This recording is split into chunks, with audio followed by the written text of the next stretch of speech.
जय हिंद साथियों, मैं एक्स नायक परमील कुमार आपके अपने यूट्यूब चैनल सैनिक वेलफेयर YPK में आपका हार्दिक स्वागत करता हूं। आप लोगों के वेलफेयर के लिए, आप लोगों के बच्चों से जुड़ी, आपसे जुड़ी वेलफेयर की जो महत्वपूर्ण सूचनाएं होती हैं वो हम आप तक पहुंचाते हैं। इस बार हमारा विषय है सैनिक स्कूल्स के अंदर बच्चों का दाखिला। नेशनल टेस्टिंग एजेंसी ने इंफॉर्मेशन बुलेटिन इस संबंध में जारी कर दिया है।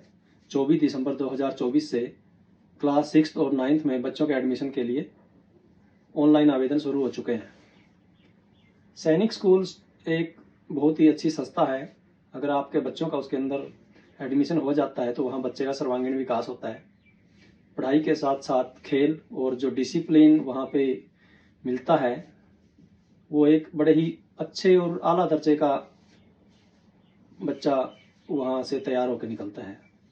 तो उसके जो प्रोसेस है, जो वहाँ पे एलिजिबिलिटी है, वो सारी चीज़ें मैं आपको बताऊंगा। जो एडमिशन की प्रक्रिया है 24 दिसंबर 2024 से 13 जनवरी 2025 के बीच में ऑनलाइन आवेदन होंगे NTA की वेबसाइट पे। वेबसाइट का लिंक आपको डिस्क्रिप्शन में मिल जाएगा। अभी बच्चे की एज, अगर बच्चे को 6th क्लास में एडमिशन लेना है तो उसकी एज 10 से 12 साल के बीच में होनी चाहिए।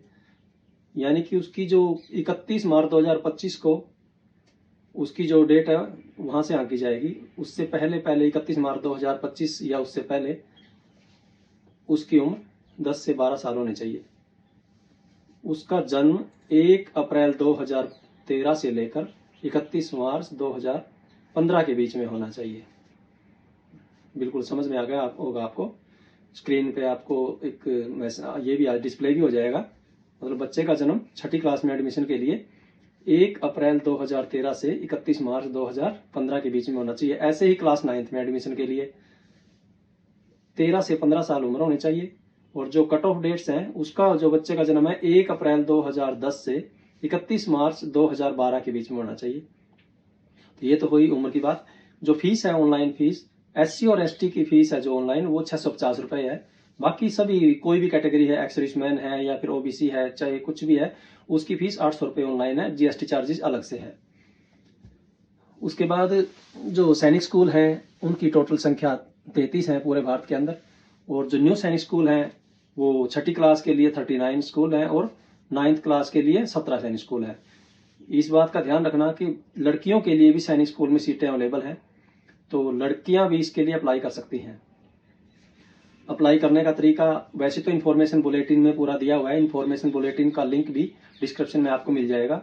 तो इन्फॉर्मेशन बुलेटिन में आपको पूरे फॉर्म कैसे कैसे स्लाइड वाइज, पेज वाइज दिया हुआ है, उसके अंदर पूरी जानकारी है, वो भी मिल जाएगी। फिर भी मैं आपको मोटा मोटा बता देता हूँ।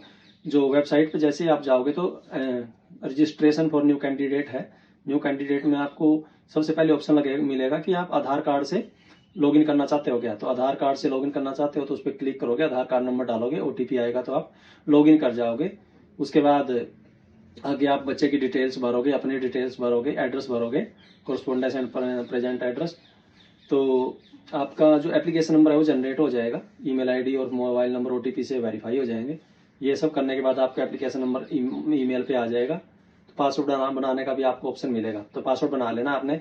उसके बाद लॉग आउट हो जाएगा तो दोबारा से आप उधर ही वेबसाइट पे लॉगिन करोगे ना, एप्लीकेशन नंबर डाल के और पासवर्ड डाल के लॉगिन करना है।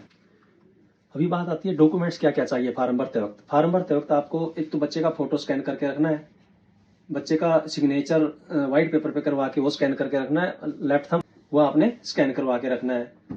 सिग्नेचर, फोटो और थंब, 3 चीज ये है। एक बर्थ सर्टिफिकेट और एक डोमिसाइल सर्टिफिकेट, ये ही चीजें केवल अपलोड होंगी। तो इन सब चीजों की आप PDF बना के अपलोड कर देना। उसके बाद में लास्ट में फी का ऑप्शन आता है। तो ये सारी चीजें आपने पक्का ध्यान रखनी है। डॉक्यूमेंट आपने पक्का ही तैयार करवा के रखने हैं। उसके बाद में जो जो जानकारी आगे मांगता है, कुछ नहीं है उसके अंदर। सबसे पहले जो ध्यान देने वाली बात है, आप स्कूल का सिलेक्शन कैसे करोगे। आपको जिस भी स्कूल में बच्चे को दाखिला दिलाना है, पहले ही ध्यान रखना भी मुझे इस स्कूल में दाखिला दिलाना। अगर आपका बच्चा उस स्कूल में आ सकता है, उसके पीछे की कट ऑफ देखना, कैसे कैसे बच्चों का एडमिशन होता है।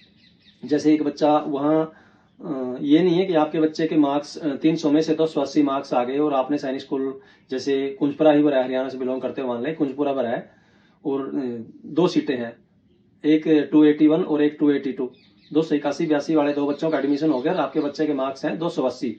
और सैनिक स्कूल रेवाड़ी का आपने ऑप्शन नहीं भरा, फर्स्ट चॉइस आपने सैनिक स्कूल कुंजपुरा भरी है और सैनिक स्कूल में तो 260 वाले ने फर्स्ट चॉइस भरी थी और 260 वाले का एडमिशन हो गया, तो आप ये नहीं कह सकते आपके बच्चे का एडमिशन नहीं हुआ। तो जैसे ही रिजल्ट आ जाएगा, 300 नंबर का पेपर होता है छठी का और 400 नंबर का होता है 9वीं के लिए। तो सब्जेक्ट यही है, मैथ्स, एक लैंग्वेज होती है, जीके होती है और रीजनिंग होती है। 9th में इन 4 सब्जेक्ट के अलावा जनरल साइंस और सोशल साइंस भी ऐड हो जाती है, वहाँ 400 नंबर का पेपर होता है। तो जैसे ही 40% मार्क्स या इससे ऊपर आपके आ जाते हैं तो आपका क्वालिफाई कर जाते हो पेपर में, और उसके लिए दोबारा से आपको रजिस्ट्रेशन करना पड़ेगा। जो ये लॉगिन आईडी और पासवर्ड है, मतलब जो एप्लीकेशन नंबर लॉगिन आईडी होती है और पासवर्ड से जैसे आप लॉगिन करोगे आपको ऑप्शन मिलेगा रजिस्टर फॉर ई काउंसलिंग। पूरा प्रोसेस ई काउंसलिंग के जरिए ही होगा, मतलब आपको लॉगिन करना है, वहीं से आपको चॉइस भरनी है। एक बार जो शुरू में आपने जो स्कूल भर दिया एक स्कूल, वो आपकी फर्स्ट चॉइस रहेगी, उसके बाद आपके 8-10 अलग से चॉइस मांगी जाती है। तो कृपया करके स्कूल की चॉइस का पक्का ध्यान रखना। तो इस पूरी प्रक्रिया के अंदर से लास्ट ईयर मैंने इस प्रक्रिया को जानने के लिए मेरे बेटे का मैंने एडमिशन के लिए प्रोसेस किया था, और उसका सैनिक स्कूल कुंजपुरा और सैनिक स्कूल रेवाड़ी दोनों में हुआ था, तो मैंने उसको नहीं भेजा। लास्ट में जब सैनिक स्कूल कुंजपुरा की तरफ से ऑफर आया, मेडिकल करवाना था गवर्नमेंट हॉस्पिटल करनाल के अंदर, तो मैं नहीं गया। मेरा सिर्फ बस उसका यही था कि बच्चे का एडमिशन हो जाता है, नहीं हो पाता है, थोड़ा सा टेस्ट दिलवाना था मैंने। तो आप लोगों से उम्मीद करता हूँ जिसके भी बच्चे, जिसके भी पड़ोसी के, रिश्तेदार के बच्चे जो भी 9वीं या छठी में दाखिले के लिए हैं, तो कृपया करके ये वीडियो और जो ये जानकारी है उनके पास पक्का ही साझा कर देना। उसके बाद जो भी आगे का प्रोसेस होगा मैं शॉर्ट्स बना के डाल दूंगा। तो उम्मीद करता हूँ आपको ये वीडियो पसंद आया होगा। अपने साथियों, रिश्तेदारों, जो भी आपका ग्रुप है, कृपया करके उसमें वीडियो